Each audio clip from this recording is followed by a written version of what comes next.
الحمد لله الذي لا يبلغ مدحته القائلون ولا يحصي نعماءه العادون ولا يؤدي حقه المجتهدون الذي لا يدركه بعد الهمم ولا يناله غوث الفتن الذي ليس لصفته حد محدود ولا نعت موجود ولا وقت معدود ولا أجل ممدود فطر الخلائق بقدرته ونشر الرياح برحمته ووطد بالصخور ميدان أرضه الحمد لله الذي هدانا لهذا وما كنا لنهتدي لولا أن هدانا الله لقد جاءت رسول ربنا بالحق والصلاة والسلام وتحية والكرام على أشرف الأنبياء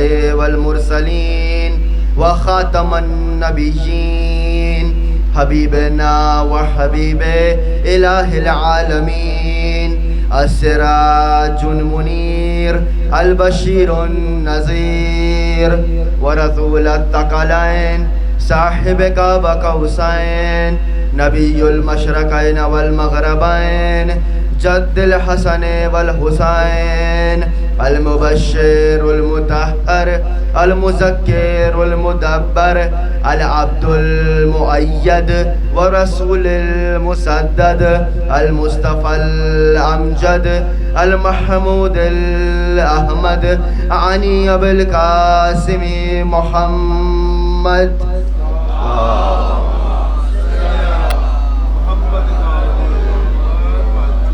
وعلى أهل بيته الطيبين الطاهرين المعصومين الهداة المهديين المقربين المنتجبين الميامين المظلومين الذين أذهب الله عنهم الرجس وطهرهم تطهيرا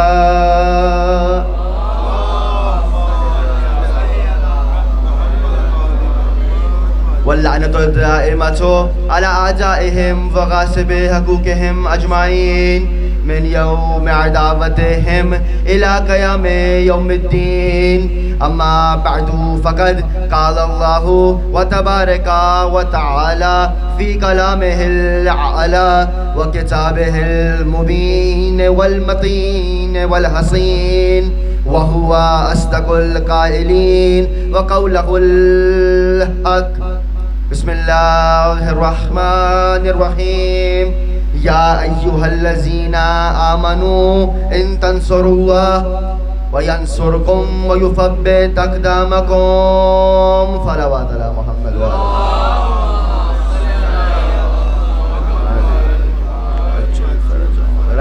رحم الله من قرأ الفاتحة بسم الله الرحمن الرحيم الحمد لله رب العالمين الرحمن الرحيم مالك يوم الدين إياك نعبد وإياك نستعين اهدنا الصراط المستقيم صراط الذين أنعمت عليهم غير المغضوب عليهم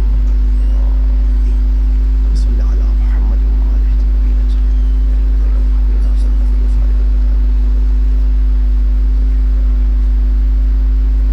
صلوات على محمد وآل محمد صلی علی محمد وآل محمد قرض سمجھ کے نہیں فرض سمجھ کے درود پڑھیے اللہم صلی علی و اس سے بہتر انداز سے درود آل زہرا پر اللہم صلی علی محمد وآل محمد وعجل فرجهم لائق حمد و ثناء و تسبیح و تعریف و ستائش ہے وہ رب المعظم کہ جس نے کیا ہمیں مکرم اور یوں کیا ہمیں مکرم کہ عطا کیا ماہ محرم. شکر ہے پروردگار کا کہ اس نے ایک بار پھر توفیق عطا فرمائی کہ وہ ذکر کر سکیں کہ جو فرشی نہیں عرشی ہے اور جن کی محفلوں میں آیا نہیں بلایا جاتا ہے. 1446 ہجری قمری ایام ازاں کا آغاز ہو چکا ہے اور سلسلہ مجالس کی دوسری مجلس آپ حضرات سماعت فرما رہے ہیں۔ موضوع جس کا انتخاب کیا گیا نصرت امام زمانہ، زمانے کے امام کی نصرت۔ اور کل تقریر اس مرحلے پہ آ کر، اس موقع پہ آ کے، اس مقام پہ آ کے رک گئی تھی کہ خدا آپ سے کہہ رہا ہے کہ میری مدد کرو، میری نصرت کرو، میری مدد کرو، میری نصرت کرو۔ اور کمال یہ ہے کہ خدا کی نصرت ایسے ہوگی کہ جب اس کی حجت کی نصرت ہوگی۔ کل تقریر اس مرحلے پہ آ کے رک گئی تھی کہ بھئی خدا کی نصرت ایسے ہوگی کہ جب اس کی حجت کی نصرت ہوگی۔ اور پھر کمال گفتگو یہ تھا کہ نصرت حجت خدا اور نصرت پروردگار کا سب سے بہترین، عرفہ، اعلیٰ ترین، اجلا، روشن ترین ذریعہ عزاداری حسین ہے۔ حسین کی عزاداری وہ عبادت ہے کہ جو نصرت حجت خدا، نصرت پروردگار کا مہم ترین ذریعہ ہے۔ اب گفتگو آگے لے کے چلوں گا۔ آیت جس کا میں نے انتخاب کیا سورہ مبارکہ محمد، قرآن کا 47واں سورہ، اور آیت کا نشان ہے 7۔ کمال یہ ہے 47واں سورہ 7ویں آیت، قرآن کی ہر حرف میں معجزہ ہے، قرآن کا زیر زیر زبر زبر پیش پیش معجزہ ہے، کلام پروردگار ہے۔ پروردگار نے کوئی ایک الف بھی فضول میں صرف نہیں کیا، کوئی بات بھی ایسے ہی نہیں کہی۔ کلام پروردگار ہے نا، ہر حرف معجزہ ہے، تو اس کے اعداد میں بھی معجزہ ہے، اس کے حروف میں بھی معجزہ ہے۔ ہمارے یہاں مستقل ایک علم ہے جس کو کہا جاتا ہے علم الاعداد، جس کو انگریزی میں نیومرولوجی بھی کہا جاتا ہے۔ علم الاعداد معصومین سے مروی ہے، ہر حرف کے عدد ہوتے ہیں، اور جب ان اعداد کو دیکھا جائے گا تو کچھ راز ہیں جو نظر آئیں گے۔ سورہ مبارکہ محمد قرآن کا 47واں سورہ ہے، اور عدد کی دو اقسام ہوتی ہیں، ایک ہوتا ہے عدد، ایک ہوتا ہے عدد مرکب۔ جناب سیدہ کے نام کا عدد ہے 135، اور عدد مرکب ہے 9۔ عدد مرکب کیسے حاصل ہوتا ہے؟ جب عدد کو آپس میں جمع کر لیں گے تو عدد مرکب حاصل ہو جائے گا۔ 135 ہے نا، ایک میں 3 کو شامل کیجئے، صرف یہیں کیجئے گا 1 کو 3 میں شامل، کہیں اور مت کیجئے گا، خدا معاف نہیں کرے گا۔ 1 کو 3 میں شامل کیجئے، کیا ہو گیا؟ 4، 4 میں 5 ڈال لیجئے، کیا ہوا؟ 9۔ تو یوں حاصل ہوا عدد مرکب، عدد مرکب پہنچا۔ سورہ محمد قرآن کا 47واں سورہ ہے، 4 کو 7 میں ڈالیے 11، اور کمال یہ 11 عدد مرکب ہے علی کا بھی اور محمد کا بھی۔ بھائی پیغمبر کے نام کا عدد میم ہے، میم دال کیا ہے؟ 92، 9 اور 2 11۔ علی کے نام کا عدد 110، 1 اور 1 11، صفر شامل ہو ہی نہیں سکتا، تو پھر باقی 11 ہی رہ جائے گا۔ مصطفیٰ و علی کے نام کے عدد بھی 11، اس سورے کا بھی عدد 11۔ گویا کوئی ایسا سورہ ہے جس کو جب کھولو گے تو یا محمد برآمد ہوں گے یا علی برآمد ہوں گے۔ صلوات پڑھیے محمد و آل محمد پر، محمد و آل محمد۔ ایسا سورہ ہے کہ جس سے یا محمد برآمد ہوں گے یا علی برآمد ہوں گے۔ سورہ مبارکہ محمد آیت نمبر 7 پہ کسی اور دن رکھوں گا۔ یا ایھا الذین آمنو، اے ایمان والوں۔ خطاب کس سے ہو رہا ہے؟ کل میں نے مسلسل جملہ کہا تھا، خدا کا خطاب بھی ایمان والوں سے ہوتا ہے، بے ایمانوں سے نہیں۔ آیت بتا رہی ہے نا، یا ایھا الذین آمنو، اے ایمان والوں۔ اور کل ایک جملہ کہا تھا، آج شرح کروں گا۔ ایمان والوں سے خطاب پہلے کر رہا ہے، ان تنصر اللہ بعد میں کہہ رہا ہے۔ اے ایمان والوں، ان تنصر اللہ، اللہ کی نصرت کرو۔ نصرت بعد میں مانگی ہے، پہلے دیکھیے ہر ایک سے خدا نے خطاب نہیں کیا، ایمان والوں سے کیا ہے۔ تو خبردار کوئی اور خوش نہ ہو کہ ہم بھی خدا کی نصرت کریں گے۔ اس سے ایک معنی تو یہ حاصل ہوا کہ خدا کی مدد، خدا کی نصرت کرنے کا حق اگر کوئی رکھتا ہے تو وہ ایمان والے ہیں۔ اور کل میں یہ کہہ چکا کہ اسلام والے خوش نہ ہوں، ایمان والے اور ہیں، اسلام والے اور ہیں۔ کل میں نے آیت پڑھی تھی، آج دوبارہ تذکر میں دعا یاد کرائے دیتا ہوں، اور ہیں تبھی تو آپ صبح و شام دعا مانگتے ہیں، اللہم اغفر للمؤمنین والمؤمنات والمسلمین والمسلمات۔ پروردگار مغفرت فرما مومن مرد و عورت کی، مسلمان مرد و عورت کی، تو یعنی مومن اور مسلمان۔ اور یہاں خطاب یا ایھا المسلمین نہیں ہو رہا، اے مسلمانوں نہیں ہے، یا ایھا الذین آمنو، اے ایمان والوں ہے. تو بھائی ایمان والے کون ہیں؟ مومن. اسلام والے کون ہیں؟ مسلمان. تو بھائی فرق کیسے معلوم ہو؟ پہلے تو سمجھ آ جائے نا کہ خدا کی نصرت کرنے کا حق کون رکھتا ہے؟ مسلمان کے مومن. مومن چونکہ خطاب ہی خدا کا ایمان والوں سے ہے، تو فرق کیسے معلوم ہو کہ مومن کون ہے مسلمان کون ہے؟ تو بھائی ہمارے یہاں فلسفے میں ایک قانون پڑھایا جاتا ہے، تعرف الاشیاء بازدادہا، اشیاء کو پہچانو ازداد کے ذریعے سے. کسی شے کی ضد پہچان لو، اس کی معرفت ہو جائے گی. جھوٹ کو سمجھنا ہے تو سچ کو جان لو، سچ کی معرفت کا فائدہ یہ ہوگا جھوٹ خود بخود سامنے آ جائے گا. حق کو پہچاننا ہے تو باطل کو جان لو. حق کی معرفت یہ ہے کہ جو باطل کے سامنے آ جائے گا وہ حق ہے، اور برعکس کر لیجئے، باطل کو جاننا ہو تو حق کو پہچان لو. جو حق کے سامنے جو حق کے سامنے آ جائے گا وہ باطل ہے. حق سمجھ میں آ گیا تو باطل ضد ہے، جو حق کے مقابل آ گیا وہ باطل ہے. بھائی نبی نے حق کا تعارف کرا دیا تھا، علی مع الحق والحق مع علی. علی حق ہے، علی حق ہے. اب جو علی کے مقابل آ جائے، چاہے گھر میں آئے، سفر میں آئے، حضر میں آئے، بازار میں آئے، بستر پہ آئے، باہر آئے، چلتے آئے، لڑتے آئے، جملہ آپ کے حوالے، چاہے ممبر پہ بیٹھ کے آئے یا اونٹ پہ بیٹھ کے آئے، باطل ہے. جو علی کے مقابل آ جائے باطل ہے. کیا ہے؟ باطل. تو ضد کو پہچان لو، معرفت شے ہو جائے گی. اب آپ کو جاننا ہے کہ مومن کون ہے، مسلمان کون ہے. تو مومن کی ضد کیا ہے؟ کیا ہے؟ منافق. بہترین. اور مسلمان کی؟ کافر. تب گروہ تو چار سامنے آ گئے، مسلمان کافر، مومن منافق. یہاں دونوں ہی سمجھ میں آ رہے تھے، اب چار پہچاننے پڑیں گے. اب چار کی معرفت حاصل کیجئے. مومن کون ہے، مسلمان کون ہے. اگر جاننا ہے کہ مومن اور مسلمان میں فرق کیا ہے تو پہلے جانیے کافر کون ہے، منافق کون ہے. تو بھئی کہنے لگے کافر کا مرحلہ تو بڑا آسان سا ہے، جو ظاہراً انکار خدا کرے کافر ہے. یہ ایک اچھی تعریف ہے، بری نہیں ہے، مگر ایک اور کافر قرآن سے دکھاؤں آپ کو.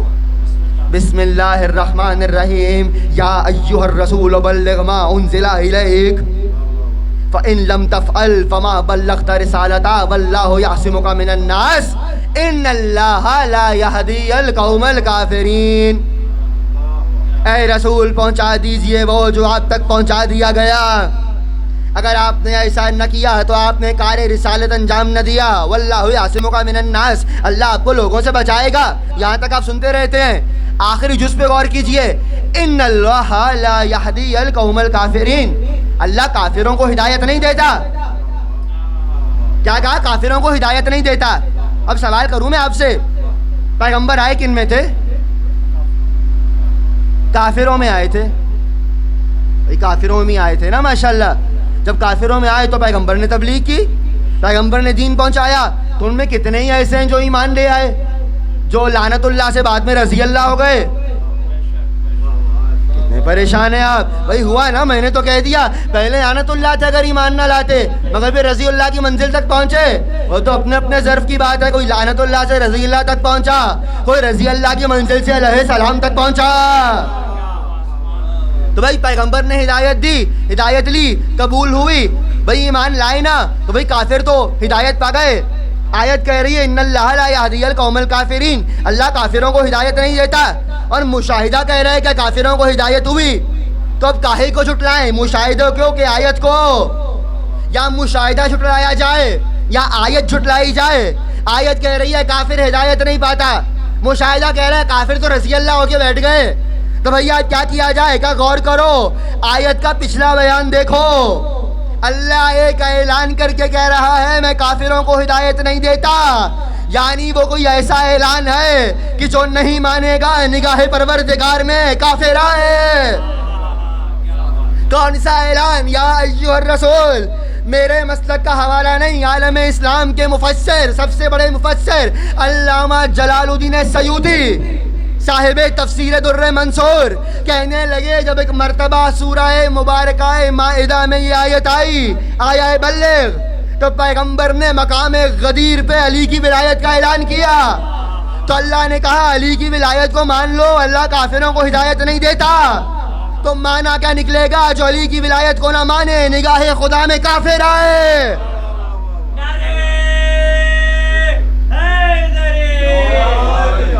اس کی ایکو ہے، آواز بڑھا دیں، صلوات پڑھیے محمد والے محمد کا۔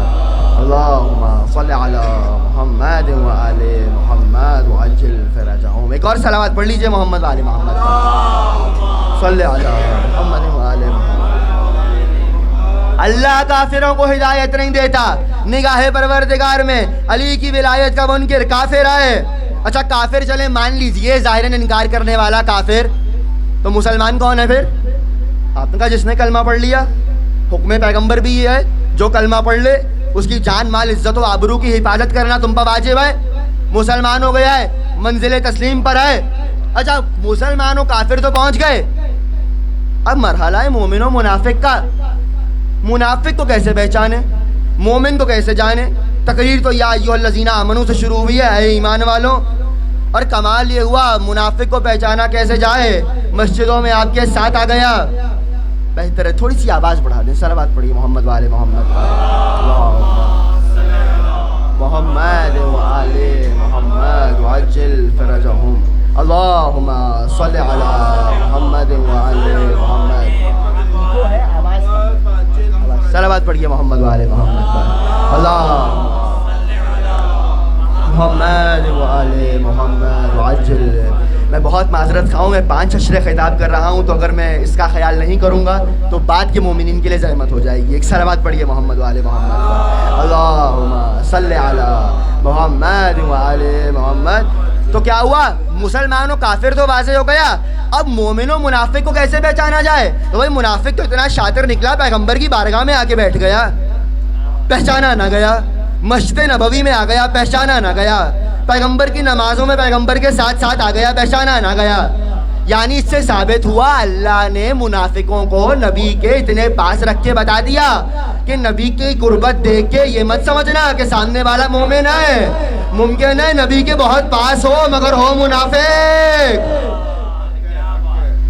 کتنے پریشان ہو گئے آپ؟ نبی کے پاس بڑے بڑے منافق ہو سکتے ہیں نا، تو بھائی منافق کو پہچاننا تھا، مومن کو پہچاننا تھا، تو اب فیصلہ کیسے ہو کون مومن، فیصلہ کیسے ہو کون منافق؟ تو پیغمبر نے واضح حدیث کہہ دی جس کو صحیح مسلم میں لکھا گیا۔ صحیح مسلم میں حدیث موجود ہے کہ نبی نے فرمایا یا علی لا یحبک الا مومن ولا یبغضک الا منافق۔ اے علی تجھ سے محبت نہیں کرے گا سوائے مومن کے، بغض نہیں رکھے گا سوائے منافق کے۔ تو پیغمبر نے دلیل قائم تو کر دی، علی کی محبت علامت ایمان، علی کا بغض علامت نفاق۔ جہاں علی کی محبت نظر آ جائے، جہاں علی کی محبت نظر آ جائے جان لینا ایمان ہے، اور جہاں علی کا بغض نظر آ جائے، علی کا نام آتے چہروں کے رنگ بدلتے نظر آ جائیں، علی کا نام آتے فلاں فلاں فلاں کے ذکر برابر میں آ جائیں، تو جان لینا یہی منافق ہے، جان لینا یہی منافق ہے۔ علی کا بغض فیصلہ کرے گا کون منافق ہے، علی کی محبت فیصلہ کرے گی کون مومن ہے۔ یا ایھا الذین آمنوا، اے مومنو، ایمان کون ہے، مومن کون ہے؟ علی کا محب، علی سے محبت کرنے والا۔ علی کو یہ حدیث اتنی پسند آئی کہ علی نے مقام فخر پہ نہج البلاغہ میں فرمایا لو ضربت خیشوم المومن بسیفی ھذا علی ان یبغضنی ما بغضنی ولو سبقت دنیا بجماعتها علی منافق علی ان یحبنی ما احبنی وذلک انه قضی فان قضا علی لسان النبی الامی صلی اللہ علیہ وآلہ وسلم انه قال یا علی لا یحبک الا مومن ولا یبغضک الا منافق۔ فرمانے لگے علی لو ضربت خیشوم المومن، اگر میں علی مومن کی ناک پہ تلوار ماروں کہ مجھ سے بغض رکھے، ما ابغضنی، وہ مجھ سے بغض نہیں رکھے گا، ولو سبقت دنیا بجماعتها علی منافق، اور اگر تمام دنیا کا مال منافق کے آگے لا کے رکھ دوں کہ مجھ سے محبت کرے، ما احبنی، وہ مجھ سے محبت نہیں کرے گا۔ کیوں؟ ذالک انہو، کیونکہ یہ وہ فیصلہ ہے جو نبی امی کی زبان سے ہو چکا، اے علی قیامت تک مومن تجھ سے محبت کرے گا، منافق تجھ سے بغض رکھے گا. اسی لیے تو جابر ابن عبداللہ انصاری نبی کے صحابی اہل سنت کی کتاب تہذیب التہذیب میں لکھتے ہیں کہ جب نبی کے بعد ہم کبھی فیصلہ کرنا چاہتے تھے کہ ہماری بزم میں کون مومن ہے کون منافق ہے تو ہم ابو طالب کے بیٹے کا ذکر شروع کر دیتے تھے, چہرے دیکھنا شروع کر دیتے تھے. جس کا چہرہ کھل جائے جان جاتے تھے مومن ہے, جس کا مرجھا جائے سمجھ جاتے تھے منافق ہے.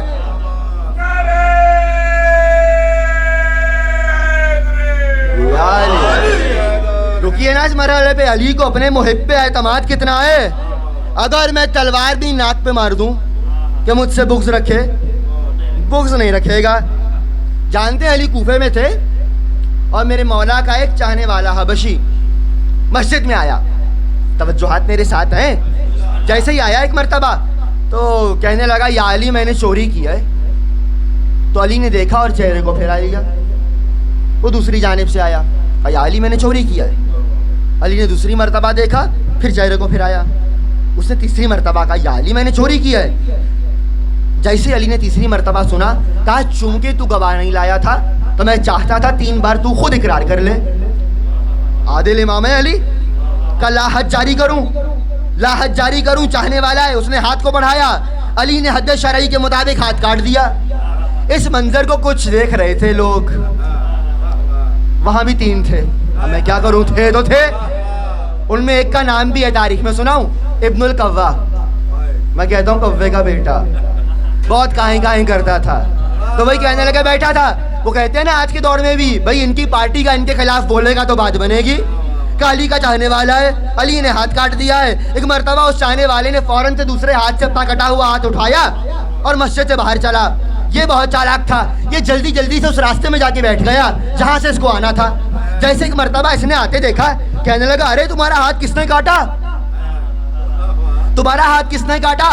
اس نے فوراً سے وقار سے سر اٹھایا, کہنے لگا عین اللہ نے, ید اللہ نے, لسان اللہ نے, اذن اللہ نے, وجہ اللہ نے, ولی اللہ نے, حجت اللہ نے, زوج بطول, اسد رسول, اسد رسول, اخی رسول, قاتل المشرکین, قاتل المنافقین, امیر المومنین, ازہد الزاہدین, امام المتقین, دائرۃ المطالب, امام علی ابن ابی طالب.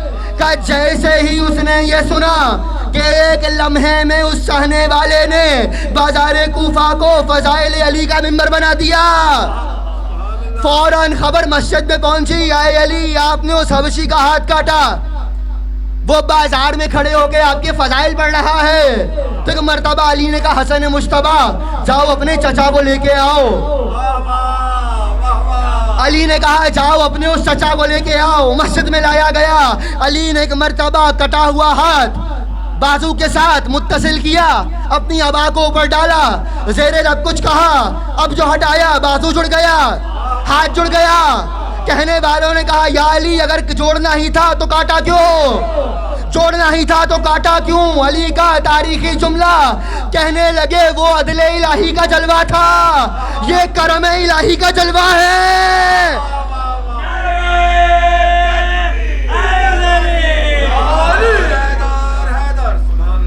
بول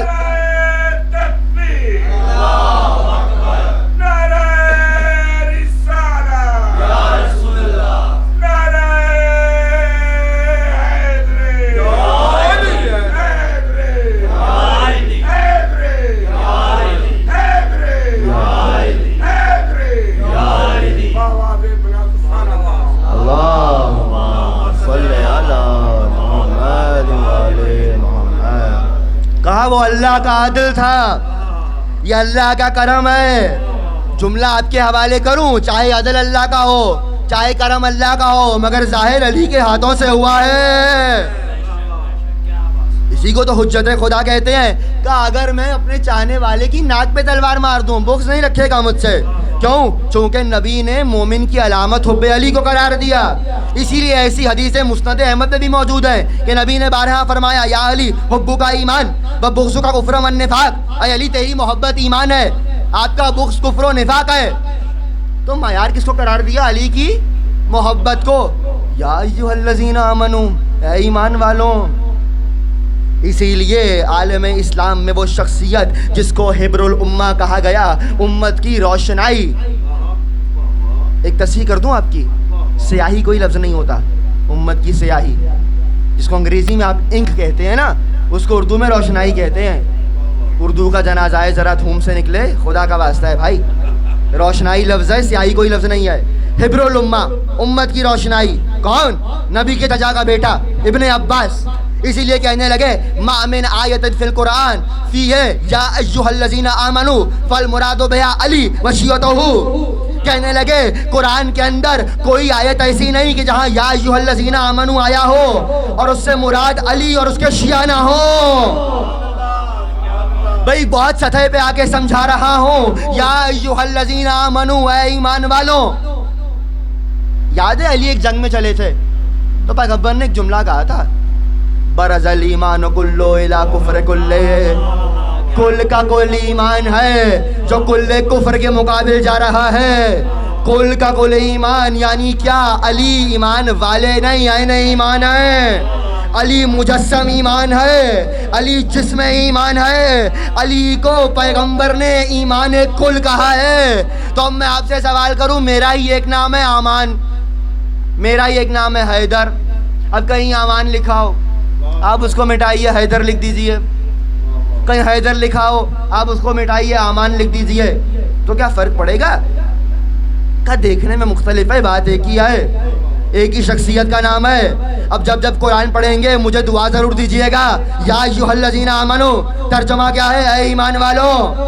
ایمان کون ہے؟ علی. تو اب اگر مجھے میرا مجمع حق دے تو کیا مجھے یہ حق ہے کہ جہاں جہاں ایمان لکھا ہو وہاں وہاں مٹا کے علی لکھ دوں؟ تو ترجمہ کیا بنے گا؟ یا ایھا الذین آمنوا، اے علی والوں.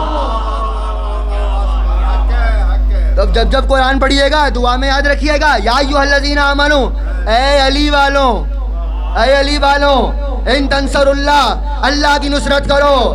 یعنی اللہ کی نصرت کرنا رہرے غیرے کا کام نہیں ہے. اللہ کی نصرت کرنے کے لیے کم از کم علی والا ہونا ضروری ہے.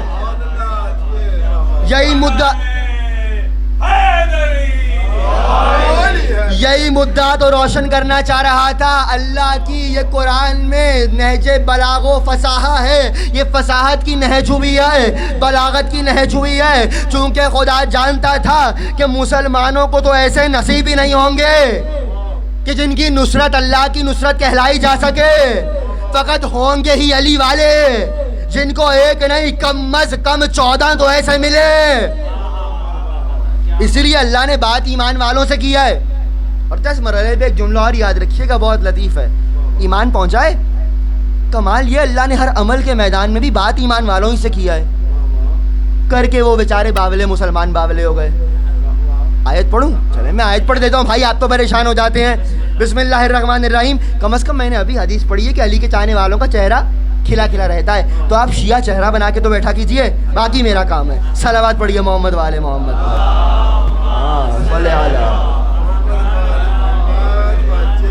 ابھی میں نے کہا اللہ نے تو دوسروں سے بات ہی نہیں کی ہے. بسم اللہ الرحمن الرحیم، سورہ مبارکہ بقرہ.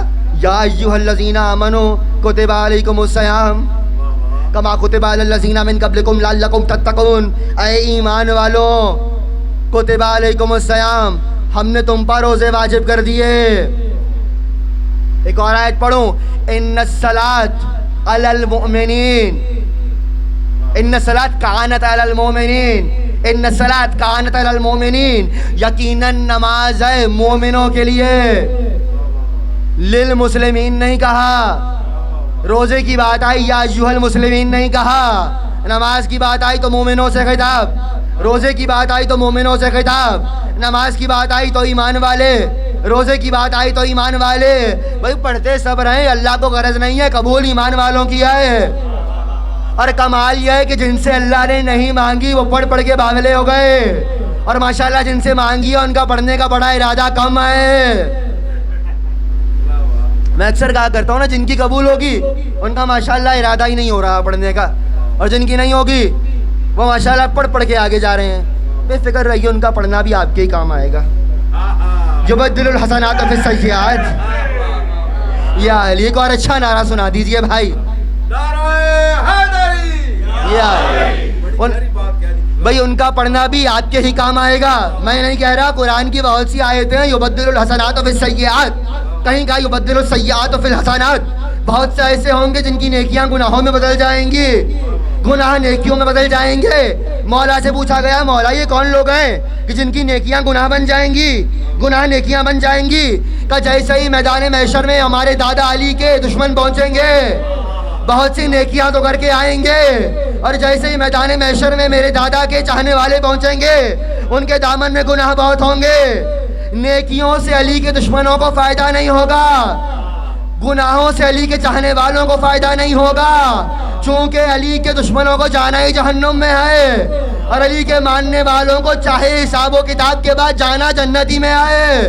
تو اللہ کرے گا یہ, ان کی نیکیاں ان کو دے گا, علی کے چاہنے والوں کے گناہ ان کو دے گا. تو بھئی اللہ نے تو اعمال کی بات ہی کہاں کی ہے ایمان والوں سے. ایک جملہ کہوں, بہت دقیق شرح نہیں ہو پائے گی, میں رک نہیں سکتا اس پر, بس سمجھ لیجئے گا. یہ جو لفظ ایمان ہے نا, ایمان والوں, ایمان کا تعلق عقیدے سے ہے. ایمان عقیدہ یہ ہے نا, علی کی محبت. ایک لفظ ہے ولایت, ایک لفظ ہے ولایت, ایک ہے زیر کے ساتھ, ایک ہے زبر کے ساتھ.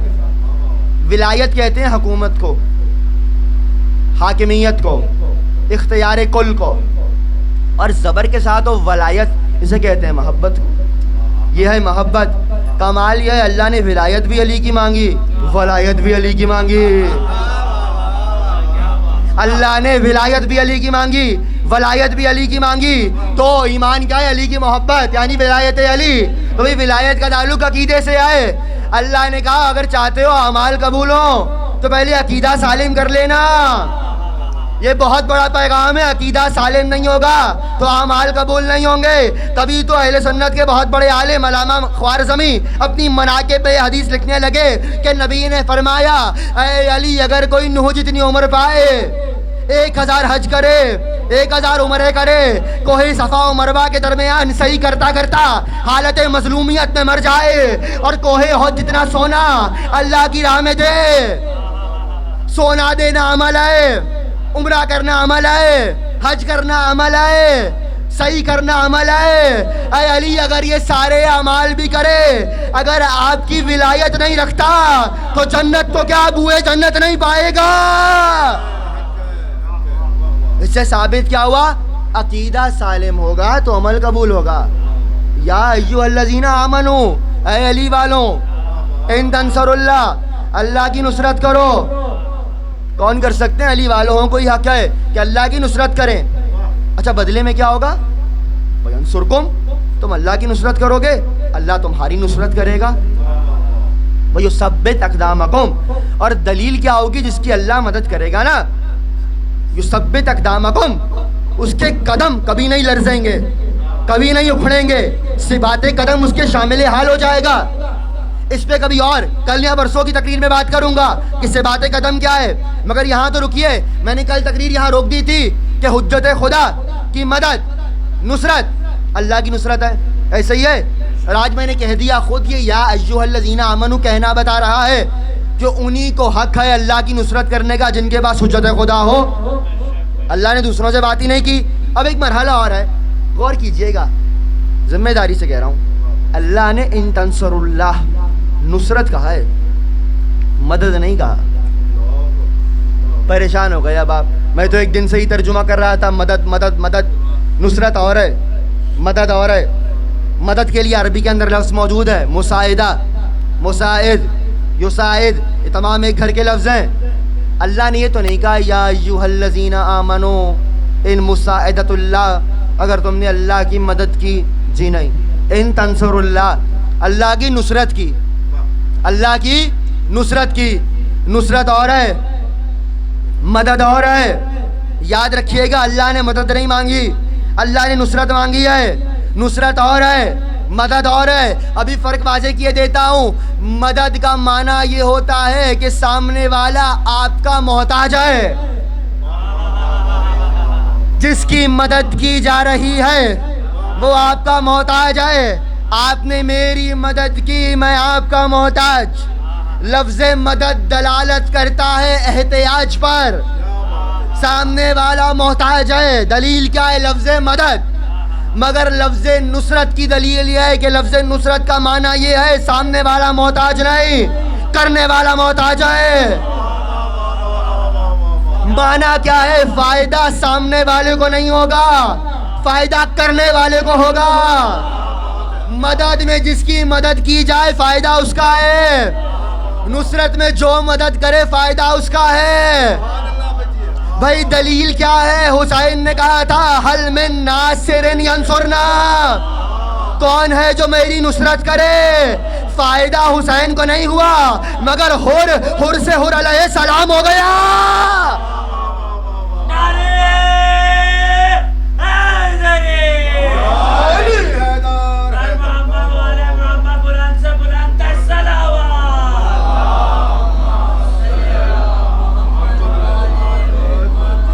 اللہ نے نصرت مانگی ہے. اور کمال یہ ہے، گفتگو واضح ہے بھائی. دیکھیے کوئی بات واضح نہ ہو تو مجھے ٹوک دیا کیجیے. بھائی اللہ نے مدد نہیں مانگی، نصرت مانگی ہے. اور کمال یہ حبیب نے بھی شب ہجرت مددگار تھوڑی مانگا تھا، نصیر مانگا تھا. سورہ بنی اسرائیل بسم اللہ الرحمن الرحیم قل ربی ادخلنی مدخل صدق واخرجنی مخرج صدق واجعل لی من لدنک سلطانا نصیرا. اے میرا حبیب کہہ دے پروردگارا مجھے ہر معاملے میں داخلہ صداقت کے ساتھ دے، خارجہ صداقت کے ساتھ دے. وَاجْعَلْ لِي مِن لَّدُنْكَ سُلْطَانًا نَصِيرًا، اور مجھے سلطان نصیر دے. نبی نے ناصر نہیں مانگا، نبی نے نصرت نہیں مانگی، نبی نے نصیر مانگا ہے. نبی نے مانگا بھی خدا سے. اور کمال یہ صرف نصیر نہیں، اور اسی سلسلے میں آپ کے 12ویں امام کو بھی یہی کہا گیا. بھائی امام کے لیے بہت سی دعائیں ہیں نا، ان میں ایک دعائے مبارکہ افتتاح. دعائے افتتاح کے آخر میں کیا کہا گیا امام زمانہ کے لیے؟ اللہم اعززہ واعزز بہ وانصرہ وانتصر بہ وانصرہ نصرا عزیزا وافتح لہ فتحا یسیرا واجعل لہ من لدنک سلطانا نصیرا. پروردگارہ اس 12ویں امام کو سرفراز کر، عزو اس کی عزتوں میں اضافہ کر، وہ معزز ہے مزید عزتیں دے. واعزز بہ اس کو عزت مل جائے گی، ہماری عزتیں خود بڑھ جائیں گی. وانصرہ اس کی نصرت کر، وانتصر بہ ہماری مدد خود ہو جائے گی. وافتح لہ فتحا یسیرا اس کے ہاتھوں پر ہر فتح کو لکھ دے. واجعل لہ من لدنک سلطانا نصیرا اور اس کو میرے لیے اپنی جانب سے نصیر بنا دے. نصیر نہیں سلطان نصیر. نبی نے بھی سلطان نصیر مانگا، ہم نے بھی وہی مانگا. ناصر نہیں مانگا، نصرت نہیں مانگی. کیا مانگا ہے بھئی؟ اب نصرت کا موضوع اور میں بحث نہ پیش کروں تو کب کروں؟ نہ ناصر مانگا، نہ نصرت مانگی، نصیر مانگا. جو ایک بار مدد کر دے وہ ناصر ہوتا ہے. جس نے زندگی میں ایک بار بھی میری مدد کر دی ناصر تو ہے ہی ہے میرا. نصیر وہ ہوتا ہے جو ہر مرحلے پہ، ہر موقع پہ جس کا نصیر ہے وہ جب جب بلائے وہ آئے. صرف اتنا نہیں، سلطان النصیر، سلطان النصیر یعنی مضبوط نصیر. نبی نے اللہ سے نصیر مانگا، یعنی کوئی ایسا پروردگارہ جس کو میں جب بلاؤں، جہاں بلاؤں، جو نصیر ہوگا اس کو جب بلایا جائے گا، جہاں بلایا جائے گا اس کو یہ اختیار اللہ کی جانب سے حاصل ہوگا کہ وہاں پہنچے گا. یہی تو ہوا تھا، نبی خیبر میں تھے، نبی کے لبوں سے نکلا تھا فقط ناد علی. علی نے مدینے میں دلدل کو سوارنا شروع کیا.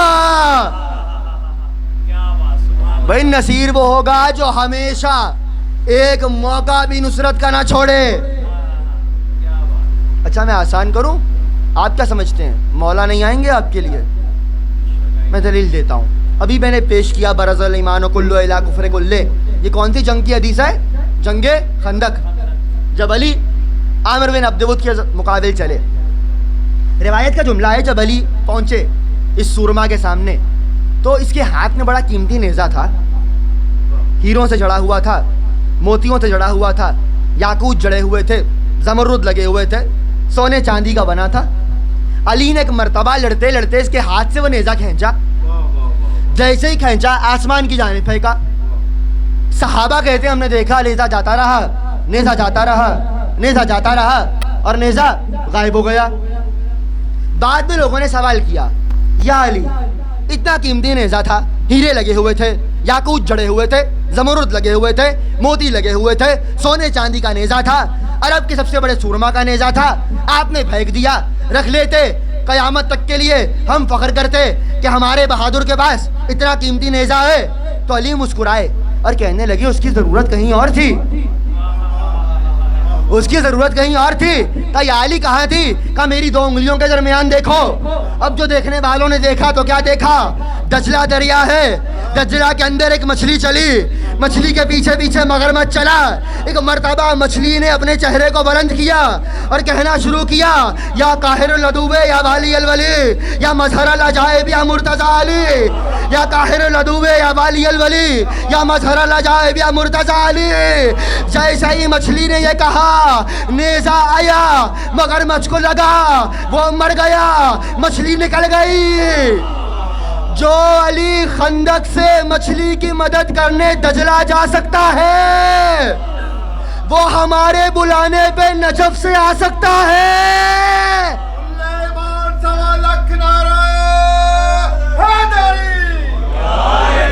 کیوں؟ چونکہ سلطان النصیرہ ہمیشہ کا مدد کرنے والا نصیرہ ہے. پیغمبر کی نصرت علی نے کیا ہے, یا علی کا 12واں بیٹا ہمارے لیے نصیرہ ہے. بھائی کہہ تو رہا ہوں, مدد نہیں مانگی, نصرت مانگی ہے. نصرت کا معنی یہ ہے کہ تمہارے لیے فائدہ ہے, تم آؤ, تمہارا شرف بڑھے گا. جس نے حسین کی نصرت کی منزلت اس کی بڑھی ہے. حسین کو فائدہ نہیں ہوا, چلے بھی جائیں حسین تنہا کافی ہے یزید کے گلے میں لعنت کا تاؤ ڈالنے کے لیے. بھائی حسین تنہا کافی ہے نا. میں نے کیا کہا تھا کل جملہ, اسی سے مسلسل ہو رہا ہوں. اور حجت خدا کی نصرت کا سب سے بہترین ذریعہ عزاداری. وہیں سے مسلسل ہوں جہاں کل تقریر چھوڑی تھی. نصرت کا ذریعہ کیا؟ عزاداری. تم عزاداری کرو گے تو فائدہ تمہیں ہوگا, صاحب عزا کو نہیں ہوگا. اس نقطے کو سمجھیے. کل میں نے مرثیے میں جملہ کہا تھا, تم عزاداری کرو گے تو فائدہ تمہیں ہوگا, صاحب عزا کو نہیں ہوگا. دیکھیے یاد رکھیے, میں یہاں رک کر ایک بات کہہ رہا ہوں, شاید اس سے اچھی نہ کہہ سکوں. یہ جو عزاداری ہے نا, نصرت امام کا ذریعہ ہے. وہ کیا شے ہے کہ جو آپ کے اور امام وقت کے درمیان حائل ہے؟ وہ کیا شے ہے جو آپ کو حق پہچاننے نہیں دے رہی؟ میں ابھی پیش کیے دیتا ہوں, آیت پڑھوں, سورہ مبارکہ انفال. بسم اللہ الرحمن الرحیم. یا ایھا الذین آمنو, اے علی والو, ان تتقوا اللہ, اگر تم نے تقوی اختیار کر لیا, یجعل لکم فرقانا, تو اللہ تمہارے لیے قرار دے گا فرقان. فرقان کا فرقان کا معنی کیا ہوتا ہے؟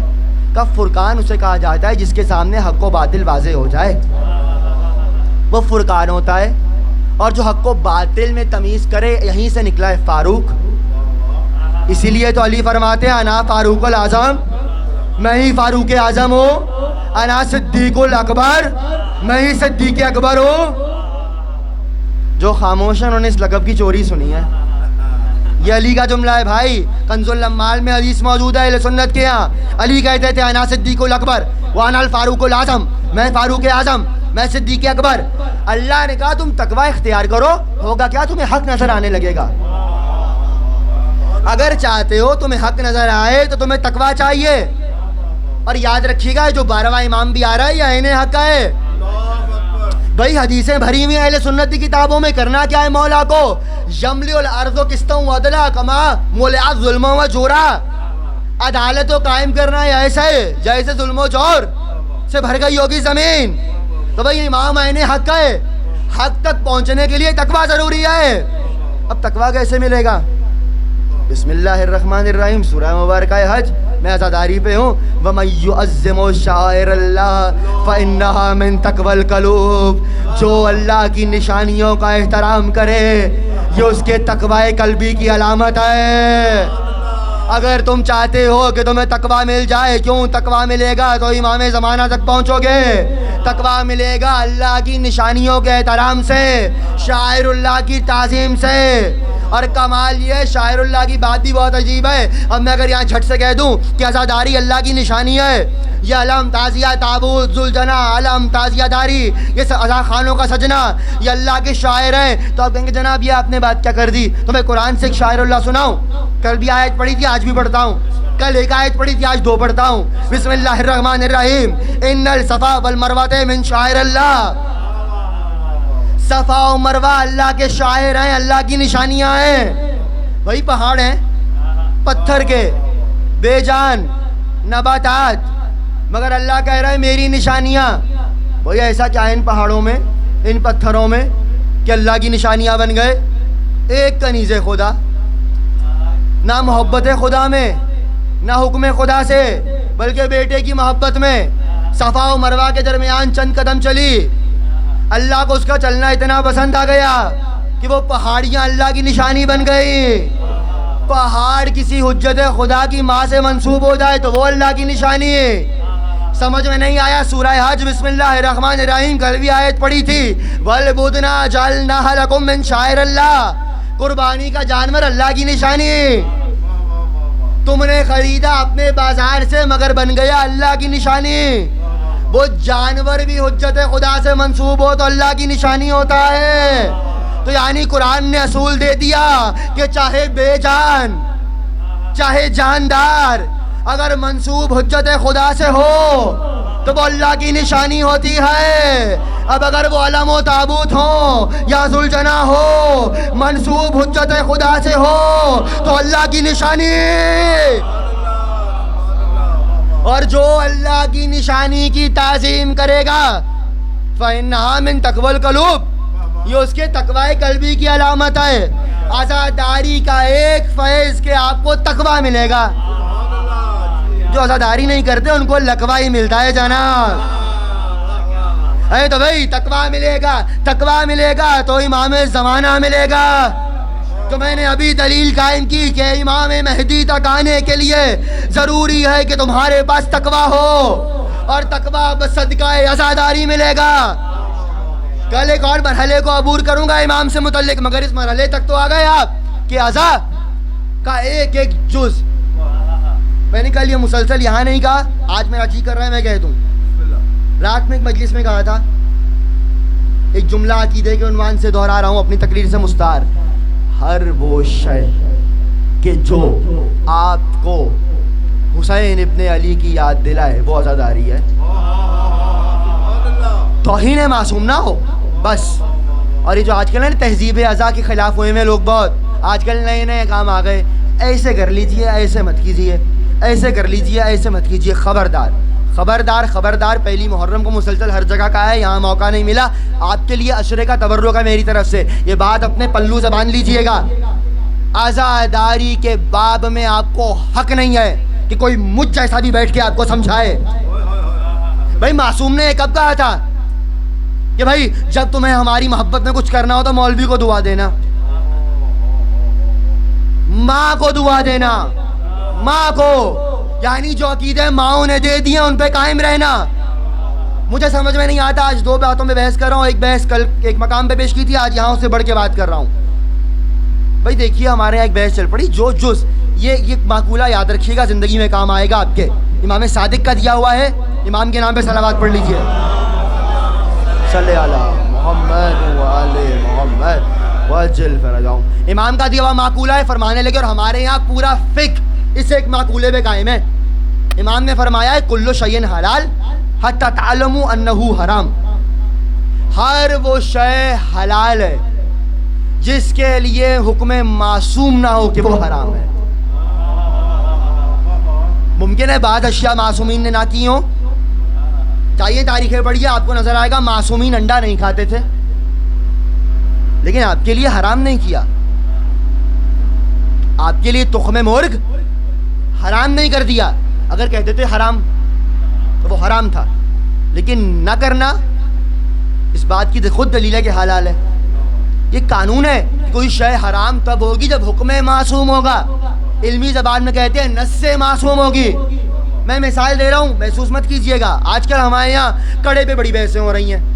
وہ ہاتھ میں پہنا جاتا ہے, وہی کڑا پہنے نہ پہنے, یہ کیا آپ نے سکھوں والی بات, یہ کیا فلاں والی بات, یہ کیا فلاں والی بات. بھائی اگر تو حسین کی عزاداری کا باعث بن رہا ہے تو شاعر اللہ میں سے ہے. میں سمجھا کے گفتگو جاؤں گا, چاہے 5 منٹ اوپر ہو جائیں. بھائی حسین کی عزاداری کا اگر باعث ہے, ایک بہت عجیب سا اعتراض ہے, میں آج اس کو رفع کر کے جا رہا ہوں. ارے بھائی امام کو تو دشمنوں نے پہنایا تھا, آپ نے تو اختیار سے پہن لیا. سن رکھا ہے آپ نے, امام کو دشمنوں نے پہنایا تھا. مجھے بتائیں پہلی بات تو آپ کیوں پہنتے ہیں؟ تاکہ مولا کی مظلومیت یاد آ جائے, مولا کی قید. تو آگے سے کہتے ہیں جناب مولا کو تو دشمنوں نے پہنائے تھے, تو آپ وہ کام کیوں کر رہے ہیں جو دشمنوں نے کیا تھا؟ یہی ہے نا سوال. تو چلے میں آپ سے ایک سوال کروں. مولا کا صحابی ہے عبداللہ ابن سنان, مولا کے پاس آیا, کہنے لگا میں آپ سے سوال کر رہا ہوں, پہلے سوال پھر حدیث سناؤں گا. حسین روزے عاشور بھوکے رکھے گئے کہ بھوکے رہے؟ اب اگر ظاہری سبب پہ بات ہوگی تو ظاہری ہوگی. اب یہ مت کہیے گا جی ان کا تو اختیار تھا, پھر تو سید سجاد کا اختیار بھی تھا کہ اتار دیتے. سبب ظاہری پہ بات کیجئے. حسین بھوکے رکھے گئے کہ بھوکے رہے؟ رکھے گئے. پیاسے رکھے گئے کہ پیاسے رہے؟ پیاسے رکھے گئے. حسین کو بھوکا پیاسا رکھا گیا, کہاں سے؟ دشمنوں کی جانب سے. کنہوں نے بھوکا پیاسا رکھا؟ دشمنوں نے. عبداللہ ابن سنان آیا چھٹے امام کے پاس, کہنے لگا مولا عاشور کے دن روزہ رکھوں؟ امام نے کہا حرام ہے. کہا مگر ایسا کر فجر کے بعد کھانا چھوڑ دے, وقت عصر افطار کر لے, جس کو آپ کے یہاں کہا جاتا ہے فاقہ. یہ فاقہ آپ نے خود سے نہیں بنایا, حکم امام ہے. حکم امام ہے کہ یہ کرو. تو وہی حسین کو دشمنوں نے بھوکا رکھا تھا, حسین کو دشمنوں نے پیاسا رکھا تھا, تو آپ وہ کیوں کر رہے ہیں اپنے ساتھ جو دشمنوں نے کیا حسین کے ساتھ؟ کہ چاہے دشمنوں نے کیا ہے, مگر یہ حدیث معصوم بتا رہی ہے کہ چاہے کیا دشمنوں نے, مگر یہ فعل حسین کی مصیبت کو یاد دلا رہا ہے تو جائز ہے. یہی قانون اس کڑے پہ آ جائے گا. چاہے کیا دشمنوں نے ہے, مگر یاد تو حسین کی مظلومیت دلا رہا ہے. اس سے اچھا میں نہیں سمجھا سکتا. خدا را شرع صدر پیدا کیجئے, ہر بات کو حرام حرام حرام حرام, الف سے لے کے 1 سے لے کے 10 تک عربی میں گنتی نہیں آتی, بیٹھ جاتے ہیں دین پر تبصرہ کرنے کے لیے. نہ کیا کیجئے, یہ شرع صدر رکھیے. بچوں کو ایسا دین مت دیجئے, بچے دین سے متنفر ہو جائیں گے. جو شے معصوم نے حرام کیا فقط وہ حرام ہے. آپ کو حق نہیں ہے کہ دین میں ڈالیے کچھ. آزاداری کا ہر وہ جز. کلاوے کی بات میں ہر جگہ کر چکا ہوں, چلے یہاں بھی کہہ رہا ہوں. یہ کلاوہ تو پہنتے ہیں 8 محرم کو, ہمارے یہاں سکہ بنا جاتا ہے تو کلاوہ گلے میں ڈال دیتی ہیں مائیں. یہ سرخ و سفید رنگ کا, نہ یہ مکمل سرخ ہوتا ہے نہ یہ مکمل سفید ہوتا ہے, اس کے 2 رنگ ہوتے ہیں. جانتے ہیں اس کی وجہ کیا ہے؟ مجھے بھی خود معلوم نہیں تھی. ہمارے چونکہ بڑوں کا تعلق یو پی سے ہے, میں نے پوچھا, میرے علم میں اضافہ ہوا. کہنے لگے میں پڑھ کے آیا نیا تو ظاہر ہے ذرا سوچے مولویانہ تھی. تو میں نے کہا یہ کیا کرتے ہیں آپ لوگ؟ انہوں نے کہا بیٹا خاموش, تو حسین کی عزا ہے. میں نے کہا اچھا اس میں کیا؟ کہہ رہے تمہیں معلوم ہے نا آل محمد کو رسیاں پہنائی گئی تھیں. تو میں نے کہا رسیاں تو سفید ہوتی ہیں. کہا نہیں, رسیاں سفید تھیں لیکن رسول کی آل کا لہو نکل آیا, کہیں سے سفید ہو گئیں کہیں سے سرخ ہو گئیں. اب سمجھ رہے ہیں آپ؟ سوچیے عزاداری پہ بات کرنے سے پہلے. آپ کی آنکھوں میں آنسو ہیں باب مذاہب سے پہلے ایک جملہ کہہ رہا ہوں, سوچیے عزاداری پہ بات کرنے سے پہلے. یاد رکھیے, ذمہ داری سے کہہ رہا ہوں, آپ کو کسی سے پوچھنے کی ضرورت نہیں عزاداری کے باب میں. کیوں؟ تمام کتب امامیہ کے مطالعے سے کہہ رہا ہوں, عزاداری کے باب میں تقلید حرام ہے.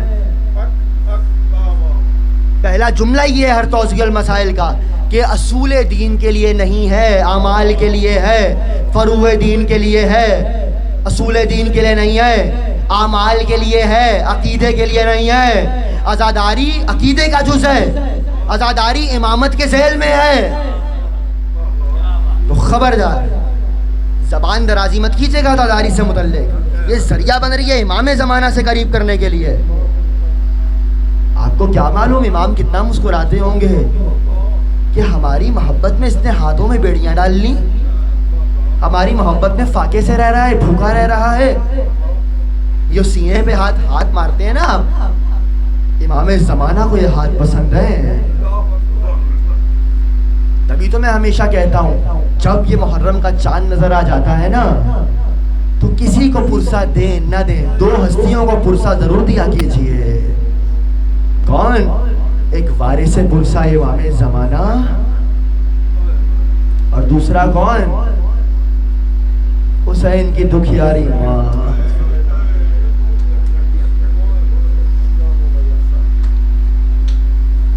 آ گئی نا سیدہ آپ سے پرسہ لینے کے لیے. روایت کا جملہ ہے فی یدہا خرقۃ، سیدہ کے ہاتھ میں ایک رومال ہوتا ہے. تزمبو دمو الباکین، رونے والوں کے آنسو جمع کرتی ہیں. کبھی سوچئے گا کسی کے گھر پرسہ ہو جائے نا تو پرسہ دینے آپ جاتے ہیں. کتنی غریب ہے رسول کی بیٹی، پرسہ لینے کے لیے خود آ جاتی ہے. اور آج میں مصائب کیا پڑھوں عزاداروں، آج تو 2 محرم آ گئی. سن لیا آپ نے، آج 2 محرم آ گئی. آج حسین کا ذوالجناح چلتے چلتے رک گیا. حسین کا ذوالجناح رک گیا جب کربلا میں اسب امام مبین رکا. وہ کیا رکا کہ قافلہ شاہدی رکا، شہبول مرتجز یہاں ایسے نہیں رکا. رکنا اسے جہاں پہ تھا بے شک وہیں رکا. عباس سے کہا کہ ذرا سامنے تو جا، جو لوگ اس زمین کے مالک ہیں ان کو لا.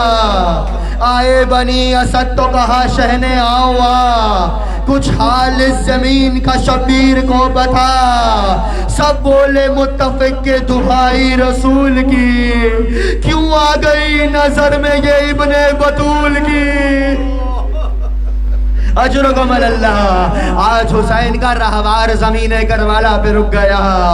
عزاداروں مقتل کا جملہ ہے حسین نے 7 گھوڑے تبدیل کیے، کوئی گھوڑا آگے نہیں بڑھا.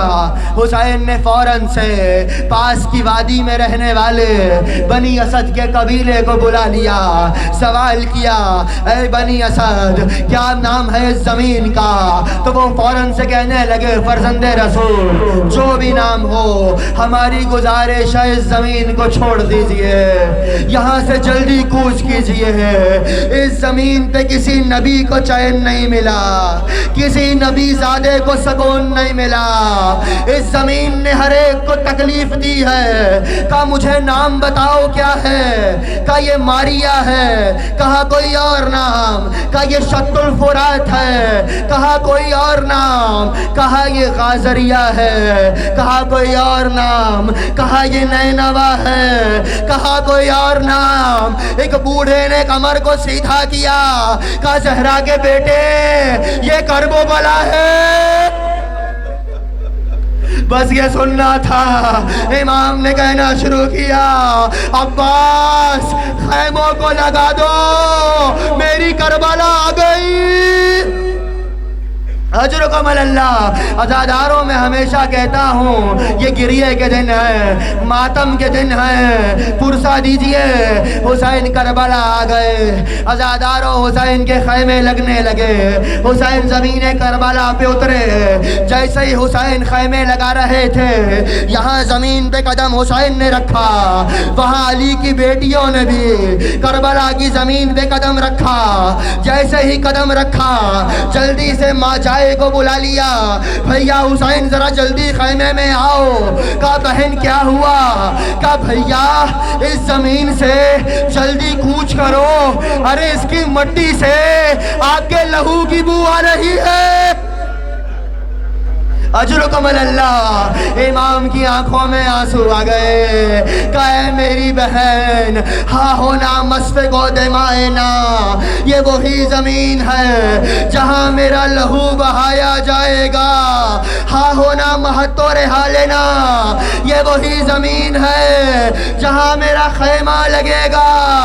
عزاداروں شہزادوں شہزادی کہتی ہیں میں نے دیکھا حسین میدان کربلا میں اترے، حسین نے کبھی ایک مقام پہ 2 رکعت نماز پڑھی، کبھی دوسرے مقام پہ پڑھی، کبھی تیسرے مقام پہ پڑھی، میں پیچھے پیچھے چلی، اے بھیا یہ کیسی نمازیں ہیں؟ کہا زینب جس مقام پہ پہلی بار پڑھی میرا قاسم بامال ہوگا، جس مقام پہ دوسری بار پڑھی میرا کڑیل جوان ایڑیاں رگڑے گا۔ اے بہن کسی مقام پہ علی اصغر کہیں عباس کے بازو تڑپ کے کہا زینب اس نشیب کو بھی پہچانو، یہ وہ نشیب ہے جہاں تمہارا بھیا شمر سینے پہ آئے گا۔ اجرکم اللہ۔ اے میری بہن ہم کربلا آ چکے، عزادارو جیسے ہی کچھ وقت گزرا بہن نے پھر خیمے میں بلا لیا، اے بھیا ذرا خیمے میں آ جاؤ۔ کہا بہن اب کیا ہوا؟ کہا ماں جائے یہ عجیب سرزمین ہے، جب سے میرا خیمہ یہاں لگا ہے پشت خیمہ سے کسی بی بی کے رونے کی آواز آ رہی ہے، کوئی بی بی ایسے گریا کر رہی ہے جیسے اس کا جوان مارا گیا ہو۔ آقا رونے لگے، کہا بہن پہچانا نہیں، کوئی اور نہیں ہماری ماں زہرا ہے۔ اے بہن ہم نے مدینہ چھوڑا، ماں نے مزار چھوڑ دیا۔ عزادارو کربلا آ گئے، بنی اسد کو بلا لیا، 60,000 دینار میں حسین نے کربلا کو خریدا۔ خریدنے کے بعد بنی اسد کو واپس کیا، کہا میں واپس کر رہا ہوں 3 شرطوں کے ساتھ۔ کہا مولا بیان کیجئے۔ کہا پہلی شرط اس زمین پہ زراعت نہ کرنا، اس زمین پہ درخت نہ لگانا۔ ارے محمد کی آل کو یہاں سایہ کہاں ملا؟ اجرکم اللہ۔ کا دوسری شرط کچھ دیر کے بعد میرے زائر آئیں گے، میری زیارت کرنے والے آئیں گے، ان کو 3 دن کا مہمان کرنا، ان کو بتانا ان کا مولا یہاں مارا گیا، پیاسا مارا گیا، مظلوم مارا گیا۔ اور تیسری شرط اے بنی اسد کے مردوں کچھ دن کے بعد ہمیں مار دیا جائے گا، ہمارے جنازے پڑے ہوں گے، تم آنا ہماری قبریں بنا دینا۔ عزاداروں وہ جانے لگے، کہا ذرا اپنی خواتین کو بھیج دو۔ بنی اسد کی خواتین آ گئیں، کہا بیبیوں کیا مجھے جانتی ہو؟ کہا ہاں آپ سیدہ کے بیٹے ہیں۔ کہا اچھا دیکھو اگر تمہارے مرد نہ آئے تم چلی آنا، ہمارے لاشوں کو دفنا دینا۔ بیبیاں جانے لگیں، کہا ذرا اپنے بچوں کو بھیج دو۔ عزاداروں بنی اسد کے بچے آئے، حسین نے بڑی محبت سے گود میں بٹھایا، بچوں کے چہرے چومنا شروع کیے۔ کہا اے بنی اسد کے بچوں میرے ساتھ بھی چھوٹے چھوٹے بچے ہیں، دیکھو اگر تمہارے ماں باپ نہ آئے تم کھیلتے کھیلتے آنا، اپنے ہاتھوں سے مٹی ہمارے لاشوں پہ ڈال دینا۔ عزاداروں یہ پوری گفتگو بتا رہی ہے حسین کو بڑی حسرت تھی کہ میرا لاشا دفن ہو جائے، حسین کو قبر مل جائے، حسین کا لاشا دفن ہو جائے۔ مگر عزاداروں 10 کا دن گزر گیا، 11ویں محرم گزری، 12 کا دن گزرا، حسین کا لاشا زمین کربلا پہ پڑا رہا۔ ہاں عزاداروں 11 کا منظر بھی بڑا عجیب تھا، جب قافلہ قید ہو کے جا رہا تھا، سارے قافلے کا رخ کوفے کی جانب تھا۔ زینب مڑ مڑ کے حسین کا لاشا دیکھتی تھی اور کہتی تھی واہ حسرتا، واہ حسرتا، ہائے میری حسرت، ہائے میری حسرت۔ اجرکم علی اللہ. آخری منزل لے لیجئے, گریہ بلند کیجئے گا, بی بی آپ سے راضی ہوں, خدا آپ کی آوازوں میں رحمت نازل کرے. عزاداروں, قافلہ جا چکا. بنی اسد کہتے ہیں 13 محرم کو ہمیں حیا آنے لگی, ہمارا خوف ختم ہوا. ہم نے کہا سیدہ کے بیٹے نے ہم سے وعدہ لیا تھا, ارے مجھے دفن کر دینا. ہم میدان کربلا میں آئے مگر ایک مشکل تھی, حسین کا لاشا پہچانا نہیں جاتا تھا, چونکہ لاشیں تو موجود تھے, سر کٹ چکے تھے. عزادارو, یہ وہ موقع ہے, شہزادی زینب اس کی راوی ہیں, کہتی ہیں 13 محرم کو ہم کوفے کے قید خانے میں تھے.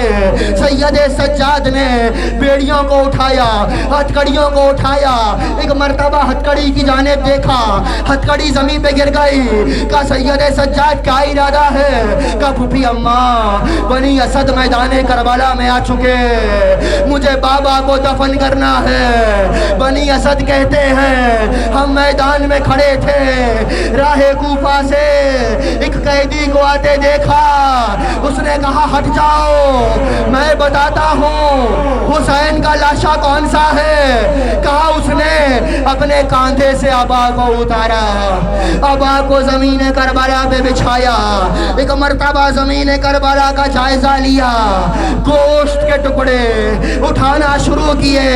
وہ اٹھاتا تھا, لبوں سے چومتا تھا, پھر رکھتا تھا, پھر ٹکڑے جمع کرتا تھا.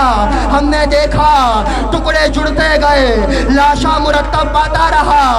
اس نے کہا یہی لاشا حسین کا ہے. عزادارو, بنی اسد کی بوڑھی عورت بولی قد صدقتا ایھا الاسیر, اے قیدی تو نے سچ کہا, یہی لاشا حسین کا ہے. کہا بی بی تجھے کیسے پتا چلا؟ کہا 3 راتوں سے میں دیکھ رہی ہوں, ہر رات آسمان سے ایک نور کی عماری اترتی ہے, اسی گوشت کے ڈھیر میں اترتی ہے. اس نور کی عماری سے ایک بی بی نکلتی ہے, وہ بی بی ایسے چلتی ہے جیسے اس کی پسلی